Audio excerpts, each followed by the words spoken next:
Chennai IIT मेरा gift है आप लोगों के लिए। चेन्नई आईआईटी का कोर्स आप बच्चियां लड़के भी कर सकते हैं, लड़कों के लिए भी है। लड़कों की 3,000 रुपीज का फॉर्म भरना पड़ता है और आपको बीएससी डाटा साइंस का डिग्री देता है। 1 साल पढ़ा सर्टिफिकेट जॉब, 2 साल पढ़ा तो भी सर्टिफिकेट जॉब, 3 साल पढ़ा तो आपको बीएससी डाटा साइंस का डिग्री मिलता है। तो सिर्फ बायो इन्फॉर्मेटिक्स पढ़ा, बी फार्मेसी किया। अभी हमारे घर में कैसा होगा, बाजू वाला फार्मेसी वाले को क्या लड़की, तो तू भी उसके साथ जा, उसको फार्मेसी का किया। आपको कॉलेज से जाने की जरूरत नहीं है।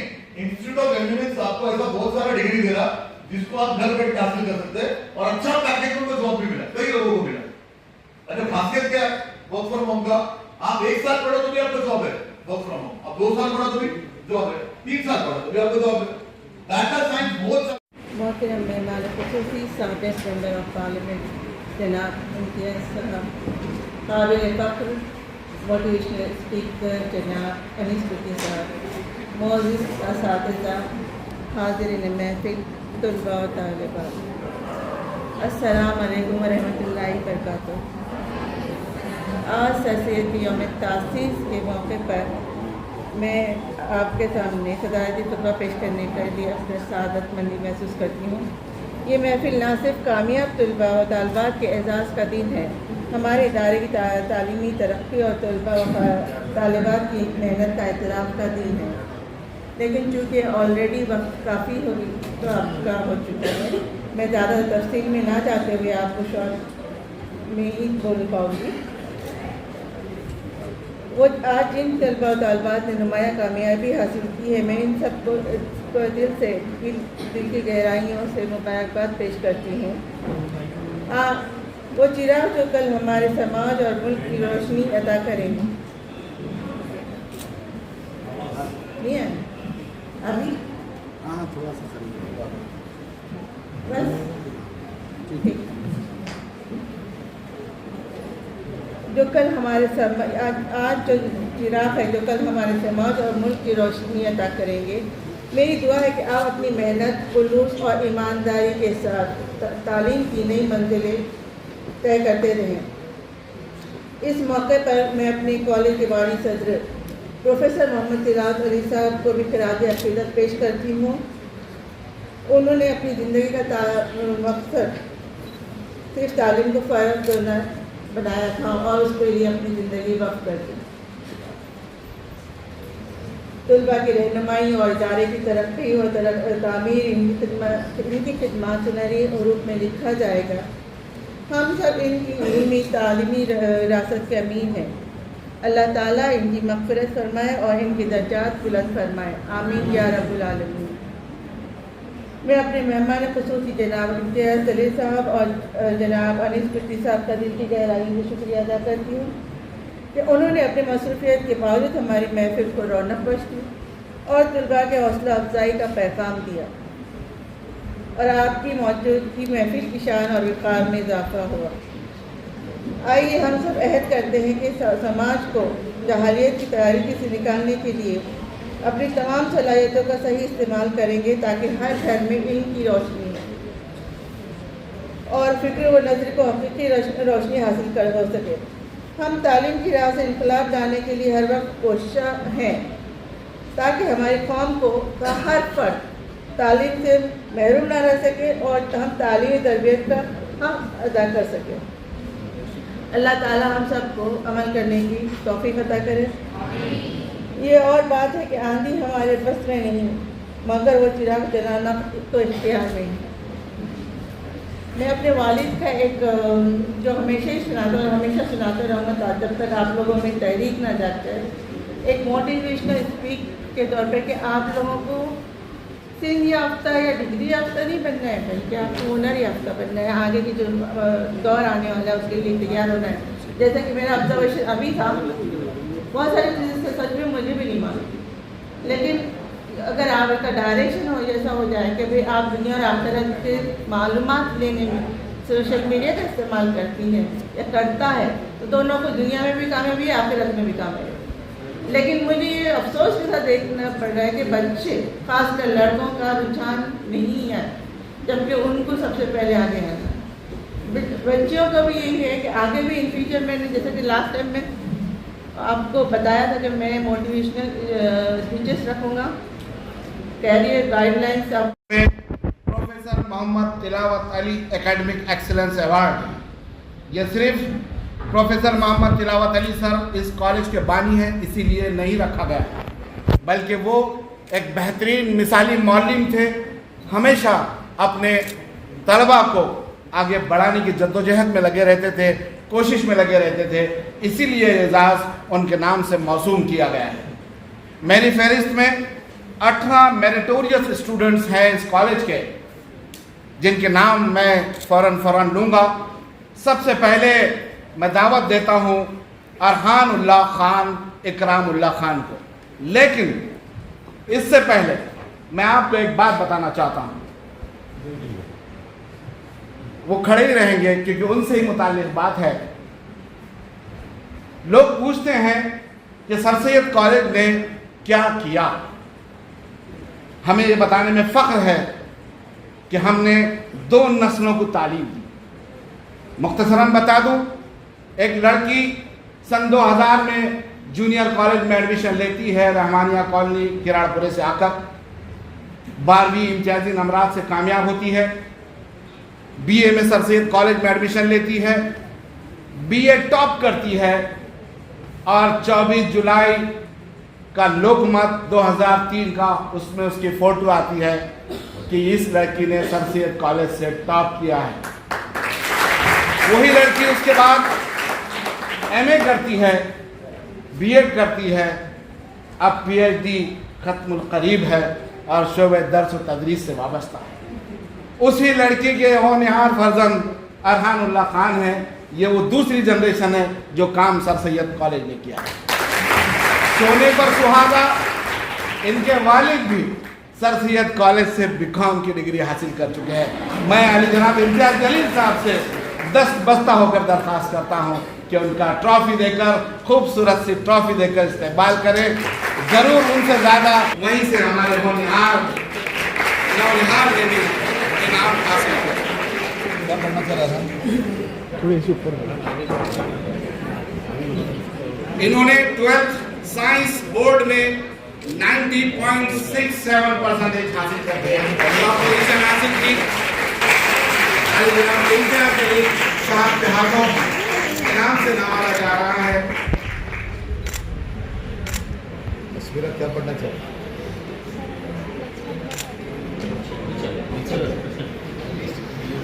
मेरी फहरिस्त में 12th ये थे हमारे तीनों जूनियर कॉलेज के होनहार तलबा। अब बारी है बीए फर्स्ट ईयर की। बीए फर्स्ट तालीम मिल जाएगी।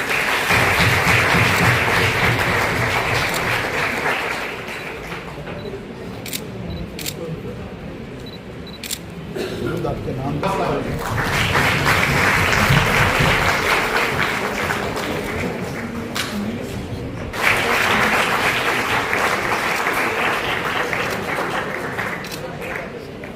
Bachelor in computer science.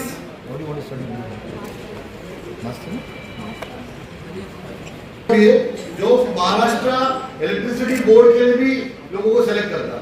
तो अभी वो बच्ची बताइए आरबीआई करना है उसको, तो आरबीआई के साथ उसने आईबीपीएस का भी एग्जाम लेना है। Please right it down.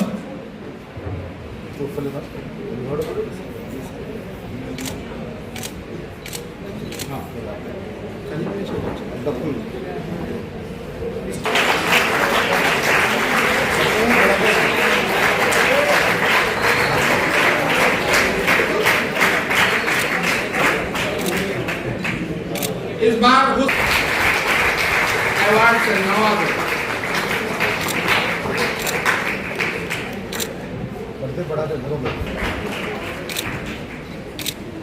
MCom master of commerce में टॉप करते हैं। हम ये ट्रॉफी उन्हें सुपुर्द करते हैं। और गवर्नमेंट मेडिकल कॉलेज में इनको नंबर दिया है। हम इनके वालिदैन को भी मुबारकबाद देते हैं और मैनेजमेंट की तरफ से, कॉलेज की तरफ से उनके मशकूर हैं कि उन्होंने सर सैयद सैयद रिजवान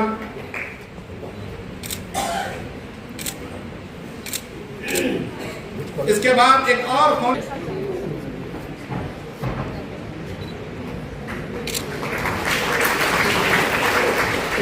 होनहार तालिबा हमारे बीच मेहमानान से दरख्वास्त करता हूँ सीएफ फाउंडेशन फर्स्ट अटेम्प्ट में क्वालिफाई होती है। मैं ख्वाहिशा आप लोगों की दुआ के साथ इन होनहार तालिबात को इनाम से नवाजा जा रहा है। ये भी इसलिए कर रही है और अल्हम्दुलिल्लाह इनकी वालदा की सरपरस्ती में पूरी बहनें आला तालीम हासिल कर रही हैं।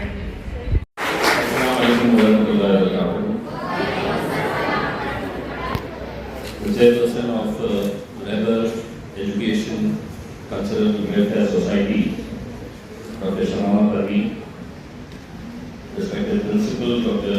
Sheikh Ali Rahman sir, staff of Sir Syed College of Arts, Commerce and Science, and the speech that you just heard about career guidance talk by Anish Kutti sir, very inspiring, very informative.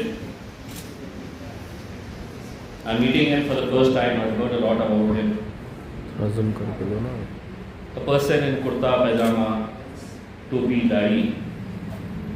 People may be looking at him with a different view, but somebody with so much knowledge to guide the youngsters.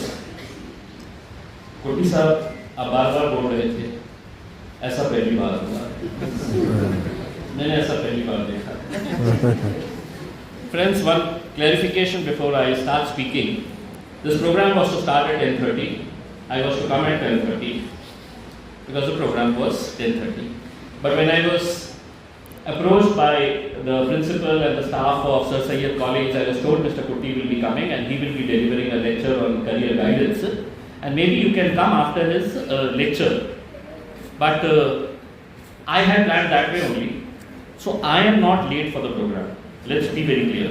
मैं देर से नहीं आया, मुझे जो वक्त बताया गया था मैं उसी वक्त के हिसाब से आया था। लेकिन कहते हैं ना कि देर आए दुरुस्त आए।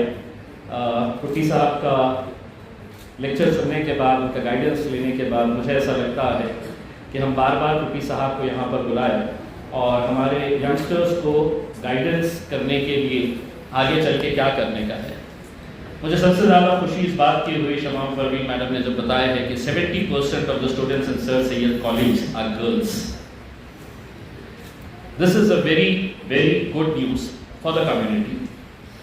जितना करियर गाइडेंस कुट्टी साहब ने बताया है, my personal feeling is at least 50% of the girls will Google mister Kutty, और लड़के जो है वो बाहर जाते ही मेरी रील तक 300 पे पहुंच गई है।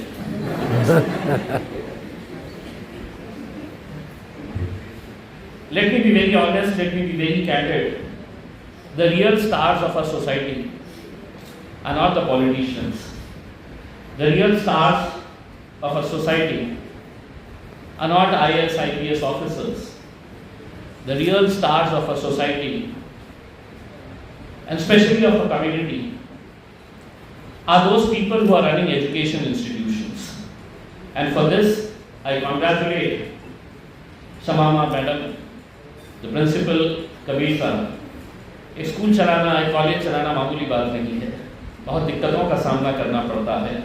और मैं समझता हूँ कि इस दुनिया के अंदर सबसे अहम काम, सबसे अहम किरदार अगर किसी का है, अपने कौम को आगे बढ़ाना, अपने समाज को आगे बढ़ाना, मुल्क को आगे बढ़ाना, वो काम अगर कोई कर रहा है तो जो एजुकेशन इंस्टीट्यूशन चला रहे हैं, चाहे वो सर सैयद कॉलेज हो, मौलाना आज़ाद कॉलेज हो या दूसरे जो भी कॉलेजेस हो, मैं समझता हूँ कि अगर 70%, मैडम ने मुझे बताया कि दे स्टार्टेड विद 60 स्टूडेंट्स, 60 बच्चों से शुरुआत हुआ ये सफ़र, एक एक आते गए, जुड़ते गए, काफिला बढ़ता गया और आज अल्हम्दुलिल्लाह 2000 की स्ट्रेंथ सर सैयद कॉलेज के अंदर है। ये बहुत ही काबिल तारीफ बात है।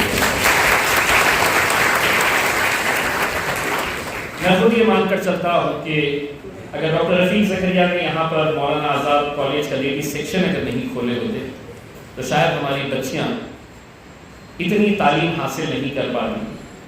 अगर तिलावत अली सर अल्लाह उन्हें जन्नत नसीब करे 5 साल पहले उनका इंतकाल हुआ, लेकिन मैंने उनके उस स्ट्रगल को देखा है, मैंने उनकी उस तड़प को देखा है, महसूस किया है कि किस तरीके से वो अपने स्कूल कॉलेज को आगे बढ़ाना चाह रहे थे। वो काफ़ी दिक्कतों का उन्हें सामना करना पड़ा। जो लोग उनके साथ शुरुआत से जुड़े हैं वो बखूबी जानते हैं कि कैसी दिक्कतें, कैसी मुश्किलात का सामना करना पड़ा था। उसके बावजूद भी आज अल्हम्दुलिल्लाह अगर ये इदारा इतनी कामयाबी के साथ रन हो रहा है तो मुबारकबाद के हकदार उनकी बेटी शमामा मैडम है, जिन्होंने ये नहीं सोचा कि 5 साल पहले वालिद साहब का इंतकाल हो गया, अब ये इदारा कौन चलाएगा। किसी और की तरफ उन्होंने नहीं देखा, उन्होंने ये सोचा कि कोई और नहीं, मैं खुद चलाऊंगी। और आज हमें इस बात की खुशी है कि ये इदारा इतने अच्छे तरीके से काम कर रहा है। जो पेरेंट्स यहाँ पर आए हुए हैं, कुछ बच्चियां तो मन ही मन सोच रहे होंगे कि ये करियर काउंसलिंग हमारे को क्या है, अम्मी अब्बा तो इंतजार कर रहे हैं कोई अच्छा रिश्ता आ जाए, शादी करवा भेजा दे। हमारा तो यही, हमारी काउंसलिंग तो ऐसी ही होती है कि हमारी बच्चियां 11वीं 12वीं पढ़ ले, ग्रेजुएशन की एक डिग्री मिल जाए, कोई अच्छा सा लड़का देखे और खुदाफिज कर दे। बिल्कुल शादी भी करिए, लेकिन शादी करते वक्त अपने शौहर से, अपने ससुराल के साथ एक समझौता ज़रूर करिए। बोलना मैं हर चीज़ करूँगी, मुझे पढ़ाई से रोका ना जाए, मुझे पढ़ने से रोका ना जाए, मुझे आगे बढ़ने का है। आज जो कोर्सेज कुट्टी साहब ने बताए हैं, मैं भी बहुत सारे कोर्सेज को नहीं जानता हूँ, लेकिन जो कोर्सेज उन्होंने बताए हैं, वरना हमारी जहन, हमारी सोच तो यही है कि हमको डॉक्टर बनने का है या इंजीनियर बनने का है, क्योंकि बेहिसाब इंजीनियरिंग कॉलेजेस है, किसी एक कॉलेज में तो अपना नंबर लग ही जाएगा। डॉक्टर बनने का है, लेकिन कुट्टी साहब ने आपको A, B, C, D, E तक गए थे, उन्होंने बताया क्या क्या कोर्सेज है करके। कुट्टी साहब आपकी इजाज़त से मैं पूछना चाहूँगा, एक P भी आता है इसके अंदर, पॉलिटिक्स। पॉलिटिक्स में जाना चाहिए। पॉलिटिक्स इसलिए कि ये जितने भी बातें आपने बताई है, ये कहीं ना कहीं इसका रिलेशन जो है उस पी से मिलता है। इस देश के अंदर सारे फैसले अगर लिए जाते हैं तो वो पॉलिटिकल क्लास लेता है, चाहे वो मेंबर ऑफ पार्लियामेंट हो, चाहे वो मेंबर ऑफ लेजिस्लेटिव असेंबली हो। मैं अक्सर अपने बारे में लोगों को ये बताता हूँ कि हर कोई जिंदगी में हर उसमें कामयाब नहीं हो सकता है, किसी को दूसरे नंबर पे, किसी को तीसरे नंबर के ऊपर, और कोई फेल भी हो जाता है। मैं इंजीनियरिंग का फेल स्टूडेंट हूँ। मेरे वालिद साहब डॉक्टर थे, सिविल सर्जन थे, और जैसा हर माँ बाप की ख्वाहिश होती है, बाप डॉक्टर है तो बच्चे ने भी डॉक्टर बनना चाहिए। मैं डॉक्टर नहीं बन सका तो कहे कि इंजीनियरिंग तो कर लो कम से कम। JNEC के अंदर, जवाहरलाल नेहरू इंजीनियरिंग कॉलेज के अंदर मेरा एडमिशन कराया गया, मैं वहाँ पर इंजीनियरिंग के अंदर एडमिशन ले लिया। 1 साल ज़बरदस्ती के जब आपको डाला जाता है कि नहीं आपको ये करना है, तो इंजीनियरिंग के अंदर सब्जेक्ट्स होते हैं अप्लाइड मैकेनिक्स, इंजीनियरिंग, ड्राइंग, ये सब मुझे कुछ नहीं समझ में आता था। मतलब मुझे ऐसा लगता था कि यार मैं कहाँ आके बैठ गया हूँ कि अप्लाइड मैकेनिक्स, इंजीनियरिंग, ड्राइंग मैं कैसे कर पाऊँगा करके। मैं 1 साल के बाद इंजीनियरिंग छोड़ दिया, और छोड़ के मेरे साथ एक टैग लग गया, ये इंजीनियरिंग का फेल स्टूडेंट है। लेकिन अल्हम्दुलिल्लाह अल्लाह का लाख लाख करम है, जिस JNEC कॉलेज से मैं फेल होकर बाहर निकला था, उसी कॉलेज के अंदर 8 साल के बाद मैं चीफ गेस्ट बनकर गया था।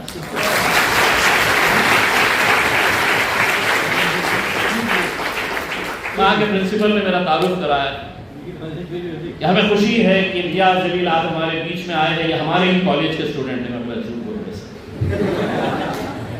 मैं 1 ही साल था, मैं फेल होकर निकला था, लेकिन मैंने उस नाकामयाबी को अपने दिल पर नहीं लगाया। ये नहीं कहा कि अब मैं ज़िंदगी में क्या करूँगा। बढ़ते गए। इम्पॉसिबल की शुरुआत जो होती है, अगर आप आय को अगर ले ले, एम को अलग कर दे और आय को अलग कर दे तो फिर पॉसिबल होता है। और इससे बढ़कर मैं क्या उदाहरण दे सकता हूँ कि अगर लगन हो, मेहनत हो, शिद्दत के साथ काम करने का जुनून हो, तो जो इंसान कुछ नहीं कर सकता है वो इस शहर का एमएलए भी बन सकता है और इस जिले का एमपी भी बन सकता है। अंबानी और अडानी अगर चाहे कि हमें लोकसभा में अंदर जाकर बैठना है, नहीं बैठ सकते, लेकिन मुझे वो शर्त हासिल हुआ कि मैं पार्लियामेंट के अंदर जाऊं और जिन कोर्सेज के बारे में, जो कोर्स मैंने लिया था जिसमें फेल हो गया था, उसका सिलेबस कैसा होगा ये पार्लियामेंट में हम तय करेंगे। मेरा सिर्फ आप लोगों से यही कहना है, मैं जब बैठा था यहाँ पे मुझे लगातार डिस्ट्रिक्ट कोर्ट से वकील के फोन आ रहे थे, मुझे जमानत लेना है। अगर मैंने जमानत नहीं लिया तो शायद वो नॉन अवेलेबल वारंट मेरे इशू कर सकते हैं, मुझे अरेस्ट कर सकते हैं।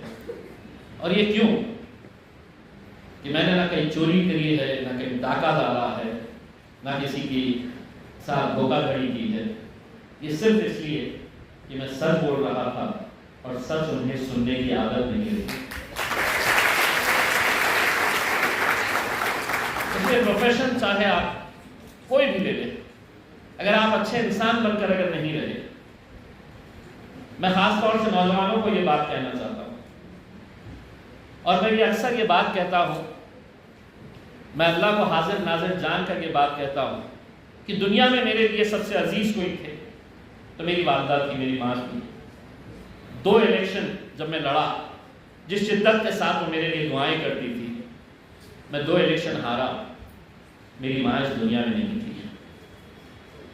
तो कहीं ना कहीं मुझे इस बात का एहसास है कि मैंने 10 साल लोगों को तो दिए, लेकिन जितना वक्त मैं अपने माँ बाप को, मेरी वालदा को देना चाहता था उतना दे नहीं पाया। इसलिए नौजवानों में तुमसे अपील करूँगा, दुनिया में तुम कितने भी बड़े हो जाए, कितनी ही दौलत कमा ले, कितनी ही शोहरत कमा ले, लेकिन अपने बुजुर्ग माँ बाप की अगर आप इज्जत नहीं करेंगे तो दुनिया का कोई डिग्री आपके लिए मायने नहीं रखेगी, कोई मायने नहीं रखेगी। ये कितने फख्र की बात है कि यहाँ का चिकलठाने के अंदर एक सिविल हॉस्पिटल नया जब बना तो मैं वहाँ पर गया उसके उद्घाटन के मौके के ऊपर, तो सिविल सर्जन के कैबिन के अंदर अभी तक जितने सिविल सर्जन्स हुए हैं उनके नाम है। 50 साल के बाद शायद मेरे वालिद साहब ने भी नहीं सोचा था होगा कि मैं जिस जगह का सिविल सर्जन था, 50 साल के बाद मेरा बेटा आकर उस बोर्ड का इनॉग्रेशन करेगा जिसके सबसे ऊपर डॉक्टर सैयद अब्दुल जलील नाम है। मैं नौजवानों से एक बात हाथ जोड़कर बताना चाहता हूँ, हम अपनी नस्लों को कैसी बर्बाद कर रहे हैं, हम अपने नौजवानों की ज़िंदगी के साथ कैसा खिलवाड़ कर रहे हैं। आज सही है कि हम आर्टिफिशियल इंटेलिजेंस के ज़रिए हम क्या नहीं कर रहे हैं। आने वाले दिन हर चीज़ के पॉजिटिव साइड होता है और एक नेगेटिव साइड होता है, लेकिन आर्टिफिशियल इंटेलिजेंस के ज़रिए क्या क्या नहीं मुमकिन हो सकता है, आप इसका तसव्वुर भी नहीं कर सकते, इमेजिन भी नहीं कर सकते हैं कि आर्टिफिशियल इंटेलिजेंस का अगर मिसयूज अगर हुआ तो वो कितनी जिंदगियां बर्बाद कर सकता है। पॉजिटिव साइड है उसका, लेकिन नेगेटिव साइड के ऊपर भी मैं नौजवानों से, लड़कों से इस वजह से ये अपील कर रहा हूं, नशे से दूर रहिएगा। बड़ा अफसोस होता है मुझे इस शहर की, इस जिले की नुमाइंदगी करने के बावजूद भी जब मैं अपने नौजवान बच्चों को अपनी आंखों के सामने मरता हुआ देख रहा हूं। बेचने वाला कौन, बेचा कहां जा रहा है, तो किराड़पुरे में, कटकट गेट पे, रोशन गेट पे, बुड्डी लाइन में, टाउन हॉल के ऊपर, कहाँ कौन रहते हैं यहाँ पर? हम रहते हैं वहां पर, आप रहते हैं वहां पर।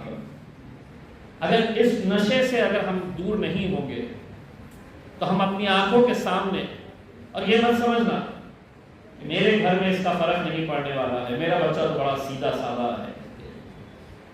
जो जहर आपके दरवाजे तक पहुंच चुका है, वो दरवाजे के अंदर भी कब दाखिल होगा आप सोचते ही रह जाएंगे। ऐसे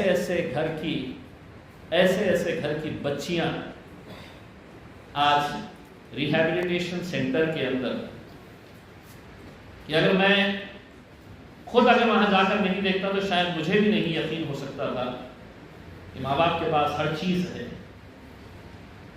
हर चीज है माँ बाप के पास, लेकिन बच्ची रिहैबिलिटेशन सेंटर के ऊपर आई क्योंकि कॉलेज के अंदर उसको किसी ने नशे की गोलियां क्या होती है वो लत लगाई। मुझे यकीन ही नहीं होता था जब मुझे बताया गया था कि फलां घर की बच्ची है वो रिहैबिलिटेशन सेंटर में है, फलां घर की बच्ची है वो रिहैबिलिटेशन सेंटर के, तो मुझे यकीन ही नहीं होता था। मैंने उसको क्रॉस वेरीफाई किया और तब जाकर मुझे इस जहर का अंदाजा हुआ कि कितनी तेजी से ये फैल रहा है। मैं शमामा मैडम से यही अपील करूंगा कि आप जो काम कर रहे हैं, हमारी कम्युनिटी के अंदर जब तक ये अवेयरनेस नहीं आएगा कि हमारे पास अब कोई चारा नहीं है, हमारा अपना कोई नहीं है, ना आपकी हुकूमत है, ना सरकार है, ना प्रशासन है, ना पुलिस है, कोई नहीं है। आपको अगर जिंदगी में आगे बढ़ना है तो सिवाय तालीम के और कोई दूसरा रास्ता नहीं है। जो कुछ नहीं कर सकते हैं वो सिर्फ बहाने ढूंढते हैं, बहाना ऐसा ढूंढते हैं कि नहीं साहब हम तो मुसलमान हैं, हमारे को कहाँ नौकरी मिल रही है, नहीं मिल रही है। अगर आप में काबिलियत है तो कोई भी इदारा गधे घोड़ों को नहीं लेता है। अगर काबिलियत है तो बराबर आपको आपके मुकाम तक वो पहुंचाएगा। मेरे इंट्रोडक्शन के अंदर बताया गया था कि लंदन की हुकूमत, यूके गवर्नमेंट ने 2-3 साल पहले एक डेलीगेशन इंडिया से उन्होंने सर्वे किया और उन्होंने सर्वे करके इस मुल्क से 12 पॉलिटिशियंस को सिलेक्ट किया।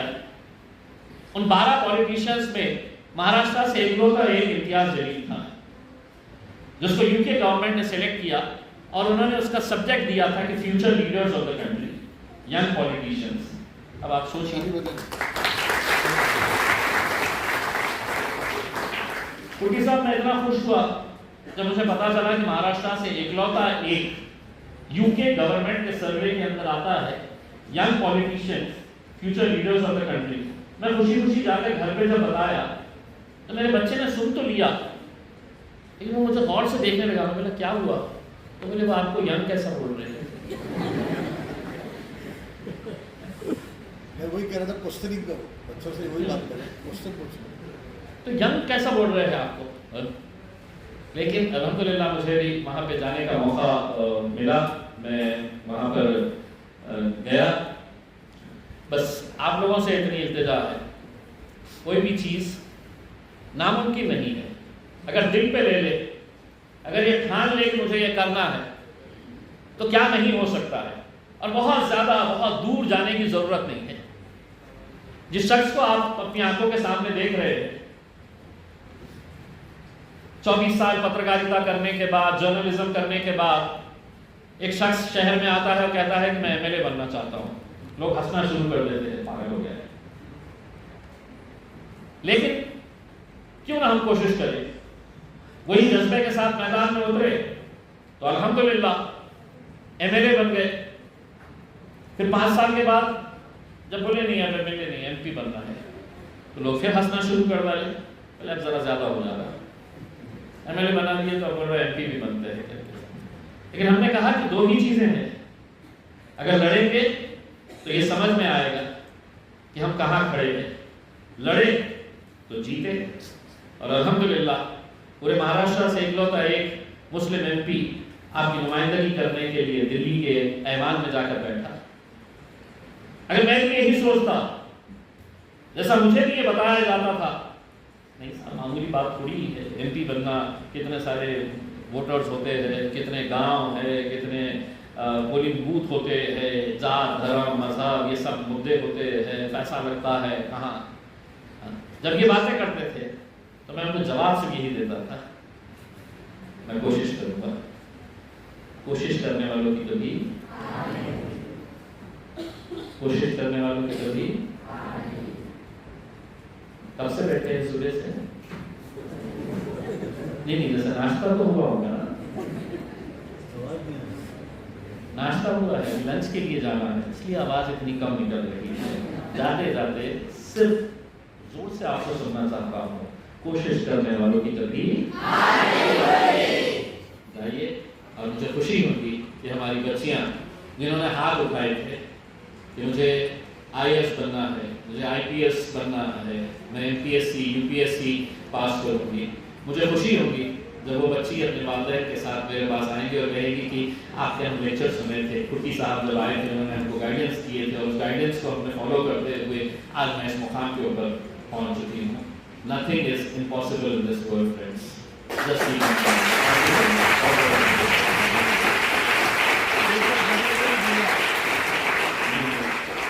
देखिए, मेरे साथ दो अल्फाबेट्स लगे हुए हैं। पहला जो मेरा अल्फाबेट है, कुट्टी साहब वहां तक गए नहीं थे, मैं सोच रहा था J तक चले जाएंगे तो मैं पीछे से चिल्लाऊंगा जर्नलिज्म। पत्रकार बहुत है, ईमानदारी की पत्रकारिता कोई नहीं कर रहा है, ये हमें मानना चाहिए। उसमें जो भी प्रोफेशन आप ले, चाहे फिर वो पॉलिटिक्स ले ले, चाहे फिर आप जर्नलिस्ट बन जाए, क्यों नहीं। मैं जिस NDTV चैनल के अंदर 12 साल काम करता था, वेस्टर्न महाराष्ट्र का ब्यूरो चीफ था, मेरे दिल्ली के ऑफिस के अंदर 75% बच्चियां वहां पे काम करती थी, 25% सिर्फ लड़के थे, 75% लड़की। आप भी कर सकती है। और अब जरूरी नहीं है किसी चैनल के अंदर आपको जाना है, किसी न्यूज़पेपर को आपको ज्वाइन करना है। अब सोशल मीडिया का दौर इतना स्ट्रांग हो चुका है कि आप अपना पॉडकास्ट बना के अपना मीडिया खड़ा कर सकते हैं, जो सच है वो सच को सच बोल सकते हैं। ये चीज करिएगा जिंदगी में, इंशाल्लाह जरूर आप लोगों की अगर मेहनत रहेगी तो आगे बढ़ेंगे। एक बार फिर से सर सैयद कॉलेज के principal, management, teaching, non teaching staff and my dear friends, girls and boys, बहुत बहुत शुक्रिया। Thank you.